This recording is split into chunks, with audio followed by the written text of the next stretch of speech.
Doctor, he is mister Raj. Please కూర్చోండి. Mister Raj, పడిపోయినప్పుడు మీ పాపకి తగిలిన దెబ్బలు పెద్ద ప్రమాదకరమైనవి కావు. I know doctor. కాకపోతే ట్రీట్ చేస్తున్నప్పుడు బ్రీతింగ్ ప్రాబ్లం అన్నట్టు తెలిసింది. ఈ విషయం మా చీఫ్ డాక్టర్ మిత్రాకి ఇన్ఫామ్ చేశాం. ఆయన ఇన్స్ట్రక్షన్స్తో టెస్టులన్నీ పూర్తి చేశాం. ఆ టెస్టులను బట్టి డాక్టర్ మిత్ర పాపకి క్రిటికల్ అయోటిక్ స్టెనోసిస్ అని డయాగ్నోస్ చేశారు. డాక్టర్ అంటే అది కొందరికి పుట్టుకతోనే హార్ట్లో వాల్వ్ నేరోగా ఉంటుంది. అది క్రమక్రమంగా మూసుకుపోతుంది.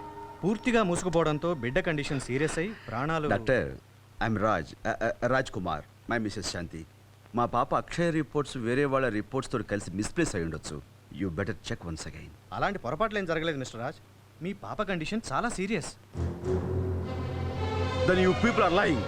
ఇంతకాలం ఎంతో హుషారుగా ఏ కంప్లైంట్ లేని మా పాపకి అలా వేస్తాడు హార్ట్ కంప్లైంట్ ఏమిటి, అది సీరియస్ అయిపోవడం ఏమిటి? I don't believe this. Mister Raj, ఒక కేసు విషయం చెప్పే ముందు 1కి 4 సార్లు వెరిఫై చేస్తాం. ఇప్పుడు మీరు నమ్మినా నమ్మకపోయినా అది ఫ్యాక్ట్. మీ పాపని సేవ్ చేసుకోవాలంటే వెంటనే ఆపరేషన్ చేయాలి.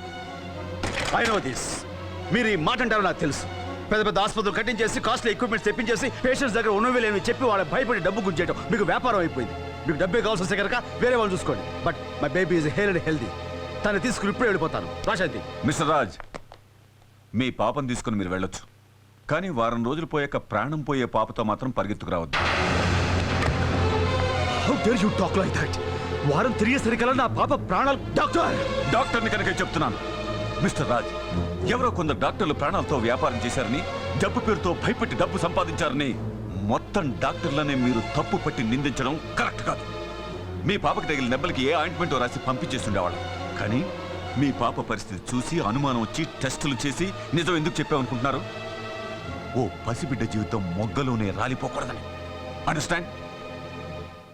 డాక్టర్, అయితే మా పాపకి నిజంగానే? ఎస్.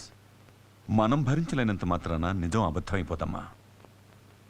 ఓ వారం రోజుల్లోగా ఆపరేషన్ చేయకపోతే పాప బ్రతకడం కష్టం.